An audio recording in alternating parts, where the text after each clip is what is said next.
So I guess I'd kind of have to admit that I'm a lucky guy.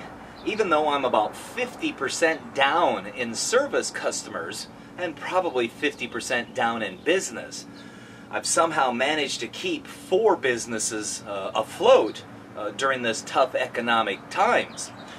Of those remaining service customers, some of them are still my original customers. I've actually still got 4 of those original customers, and we're going to go service their tank this morning.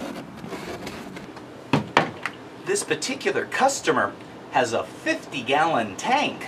It's driven by an Undergravel filter and a power filter hanging on the back, and sure enough, it is salt water.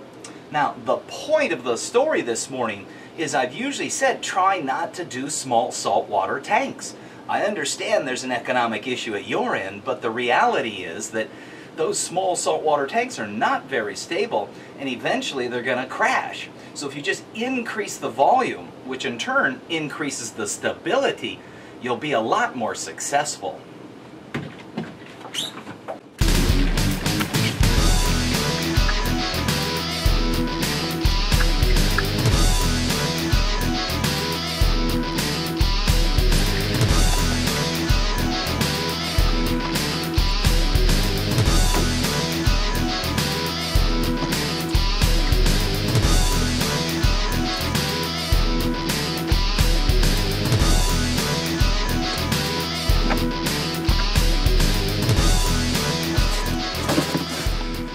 So this one particular customer, when they got married, they bought each other a saltwater aquarium. I remember when I picked up the service back in '94, they were living in a trailer on the father-in-law's land out in the hills above Malibu. They had this tank in their trailer, and I remember their youngest or first son was a baby in the crib right next door, or sitting right next to the aquarium. Well, as of today, that baby is in his first year of college, I think at UCLA or USC, one of the two. And here's our 16-year-old 50-gallon aquarium. As you can see, it's an acrylic aquarium. Oh, by the way, there's something else that came along from the in-laws. That's an African gray parrot by the name of Jamal. You can hear him in the background imitating everybody.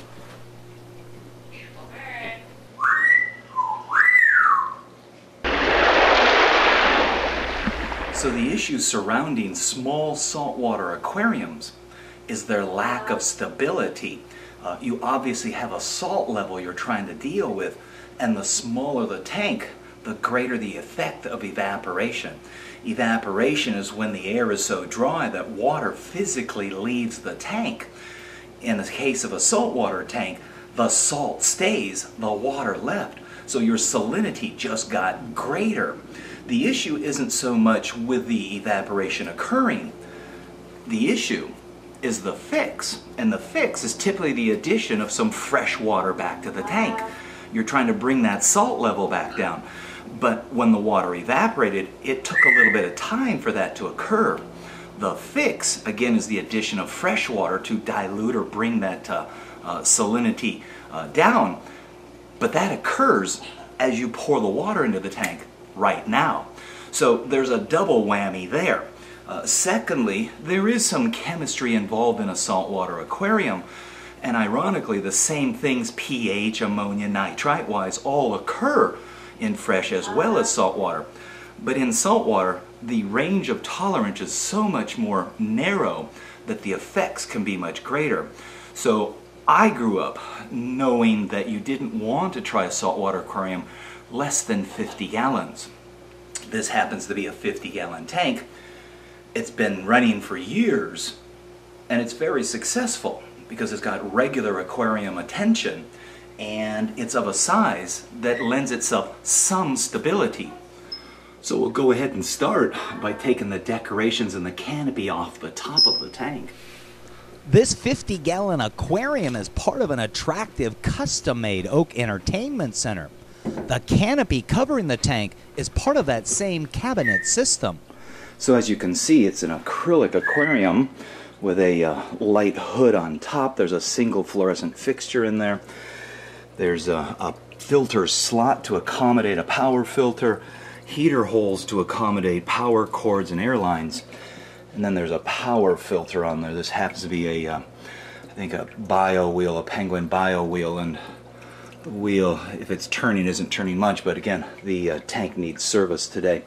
So in addition to the power filter, this tank has an Undergravel filter, which is a grid that sits at the bottom of the tank underneath the gravel, hence the name Undergravel filter. And it's got uplift tubes in the back corner here. It's got an uplift tube being driven with air bubbles, and back here it's got a power head which sucks the water up through the uplift tube and discharges it out. Also happens to have a patch of eggs on top of that power head, and has for the last 4 months that I've been here, so those are some pretty active percula clowns. We'll have to take care to keep that power head submerged, not to disturb the eggs. But back to the Undergravel filter, again, it's a grid that sits underneath the gravel, and it basically sucks water through the gravel. And the grid itself is really only the mechanism, not an actual filter. It's the gravel that becomes the filter, the biological filter, as well as the mechanical filter. It traps a lot of debris in it, and hence the reason we need to get in there and vacuum that gravel. And then we're also going to address the inlet for the power filter and change the filter cartridge. So one of the first things we want to do, aside from exposing the top of the tank, is lay down some towels so we don't make a mess in the area. Had this customer for about 14, 15 years now. Would like to continue on for another 14 or 15. For those of you who don't know, aside from the wet-dry trickle filter, the Undergravel filter, developed in the 1950s, gave the aquarium hobby one of its most significant advancements in aquarium filtration. That being biological filtration, and they didn't know it at the time. And now with the towels down, this tank too has 2 sets of decorative corals inside of it. We'll place these over here, off to the side. They have been bleached in advance.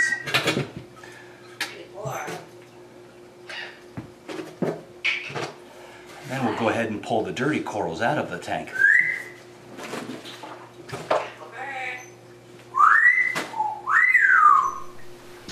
There are those who may refer to my methods as being old school, and to a certain degree that may be so, but it's that old school teaching that has been the foundation of my aquarium understanding and practice for the last 25 years. It's also proven itself time after time with this tank, this system, and for 16 years, this customer who has enjoyed the results of that understanding. And while colorful coral reef tanks are the current trend, again, with this older filtration technology, this tank has been successful for 16 years.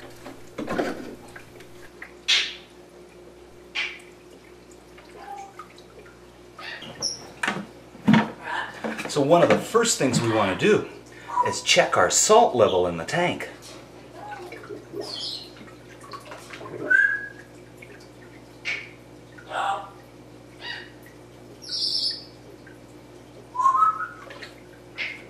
.023. That's certainly right in the middle of the safe range. Knowing that this tank is only serviced once a month though, I'm going to add some more fresh water back to it to bring that salt level back down to 1.020. Knowing that as evaporation occurs, the salt level is going to go higher, I want to start out at the lower point and allow it to rise up during that 1 month period that I'm not here, and that'll still contain it or keep it within a safe or tolerable range.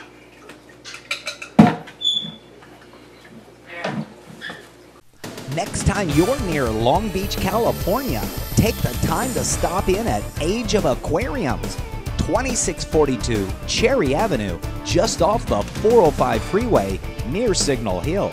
Age of Aquariums carries a full line of dry goods, supplements, and exotic equipment. Age of Aquariums also carries a wide assortment of living corals, coral frags, as well as fresh and saltwater fish, ranging from the usual, the unusual, and the bizarre.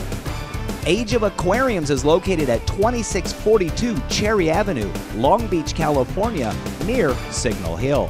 Open 7 days a week. Call 562-438-6252 or visit ageofaquariums.biz. Tropical Fish Hobbyist magazine has been the authoritative source for aquarium keepers since the first legendary issue rolled off the presses in 1952. With informative articles month after month about the fascinating world of freshwater aquariums, saltwater setups, paludariums, ponds, and more, illustrated in crisp detail by the world's top aquatic photographers. TFH covers it all. And now, with subscriptions starting at $13.95 and a mobile digital edition you can take with you wherever you go, TFH is your ultimate resource for all things aquatic. Hi there, my name's Jim Stime and you know me as the LA Fish Guy. Well, I also wear a couple of other hats. One of them is the jellyfish tank called the Jelly Aquarium, and the third is myfishtank.com. I offer an entire line of acrylic aquariums ranging from rectangular to hexagon, flatback hex, as well as the custom curve front aquariums. There's also an entire line of stands and canopies ranging from MDF to pine to oak with a variety of different finishes available. And the website is even smart enough that you can calculate what the freight and crate charges to your location will be. That's myfishtank.com. So with everything out of the tank decoration-wise, we can now go on the inside and start cleaning the inside of the tank. This is an acrylic tank, so we're going to use a cleaning pad made specifically for acrylic. We're just going to wipe the inside of the tank. To those who may be new to the LA Fish Guys episodes, an acrylic aquarium is made of softer material than a glass aquarium. And with that said, an acrylic aquarium will scratch much easier than a glass aquarium. The easiest way to scratch an acrylic aquarium is to get a granule of gravel between your cleaning pad and the inside of the acrylic material. With a couple of strokes, you can have Zorro across the face of the tank very quickly. So you really want to pay attention as a new owner of an acrylic aquarium with regards to the cleaning material and the method of how you go about actually cleaning the tank. One of the unmistakable signs of an undergravel filter is this green band that grows along the bottom edge here. This is not the results of a deep sand bed or something that we're striving for. This is simply due to the fact that the undergravel filter grid is pushed up so tight against the edge that you typically can't get into to clean it.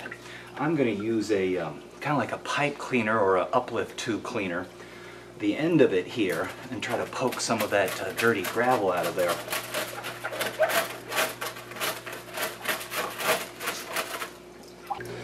And I don't know if you can see it.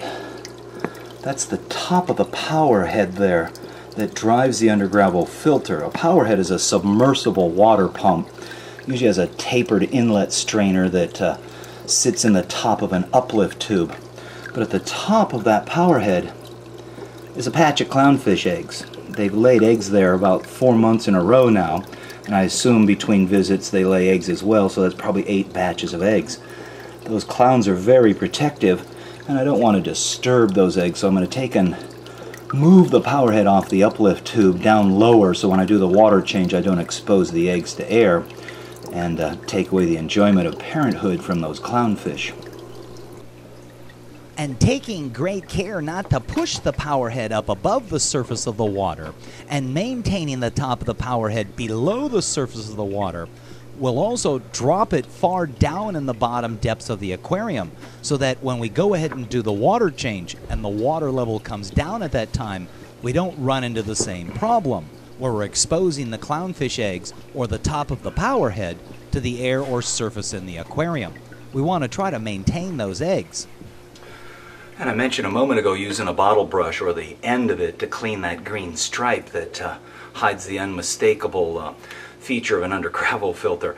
I'm now going to use the brush end of it to clean the inside of those uplift tubes. And if you're not familiar with what's called an undergravel filter, it's exactly what I just called it. It's a filter that's under the gravel. But technically, it's not a filter itself at all. It's simply the mechanism that draws the water through the gravel through some uplift tubes. It's just like a bottle brush, where you push it through and clean all that schmutz out from inside there.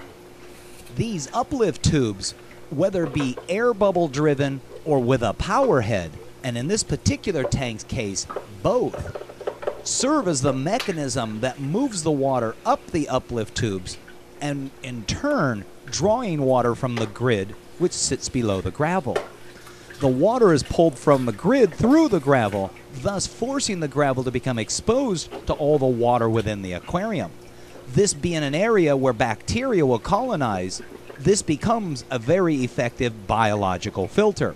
Not as effective as a wet-dry trickle filter, but still a very effective version of a filter. Okay, it's time to vacuum the gravel.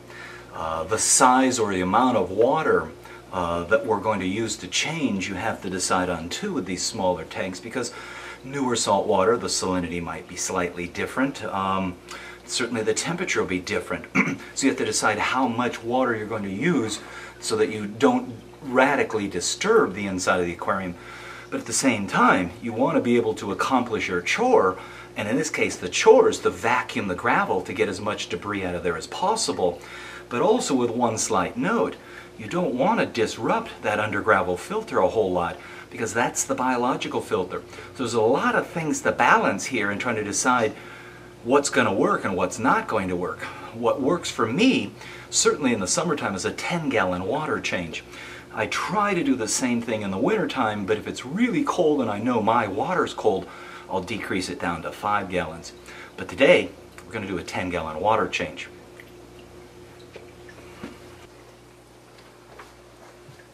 So to accomplish this, have two 5-gallon buckets and our siphon vacuum. This is the vacuum end of it. This is what will suck up the gravel. But because it's a flared end, as opposed to this half-inch tubing, the gravel will only flow up part of the way, and then I'll regulate the hose or the flow by kinking the hose to control the balance in there between where the gravel gets sucked out or where the debris gets sucked out of the gravel.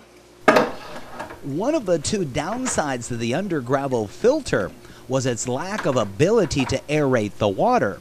Granted, it will aerate the water with air bubbles or a power head breaking the surface, thus bringing the oxygen levels up to what we'll consider a natural level. But unlike a wet-dry trickle filter, an undergravel filter has no means of really aerating the water other than breaking the surface of the aquarium, and hopefully the current is strong enough to push that aerated water at the surface to the lower depths within inside the tank. The other issue with the undergravel filter was the fact that its design simply pulls all of the debris down into the gravel. Well, at some point, this gravel is going to hang on to all that debris. Biologically, it's not able to break it all down, and that's going to begin to restrict the flow of water through the undergravel filter. So the reason for going in and vacuuming the gravel is, in addition to providing a water change as its result, we're trying to free the gravel up of some of that debris within the system. And as we pull some of that water out, we find that we forgot a step. You have to remember to unplug the power filter, because as the water level drops due to the vacuuming or the siphoning, the power filter at some point will either lose its prime or begin to suck air. Ironically, the same thing would have occurred with a wet-dry trickle or refugium-style sump filter sitting below. You have to make sure to unplug the water pump before you start drawing out all the water. At some point, the pump will run out of water to draw. Now, understanding what you're trying to do as far as maintenance is concerned with the undergravel filter, many times in the past, I found myself in a position where I had to pace out not only the amount of water I could use to clean the undergravel filter, but at what point was I actually disturbing the biological aspects of the Undergravel filter, and thus causing a bigger issue, which usually resulted in an outbreak of ick. What I'm referring to is over-cleaning the biological filter or the gravel bed below, and thus causing an ammonia or nitrite spike, or a decrease in the bacteria's ability to break that waste down, resulting in ammonia or nitrite spike. In addition to the Undergravel filter, one can add a power filter or canister filter. The advantage of the power or canister filter is it will share in the ability to draw up a lot of that loose particulate matter within the system. The advantage of the canister filter is it can perform much finer or coarser versions of mechanical filtration. What I'm referring to is polishing the water. It can also act as a chemical filter or an area-to-place activated carbon. So we're 5 gallons into our 10-gallon water change. Make it a point to come on back for part 2 as we finish up the balance of this small 50-gallon aquarium that I've been servicing for about 14 years now.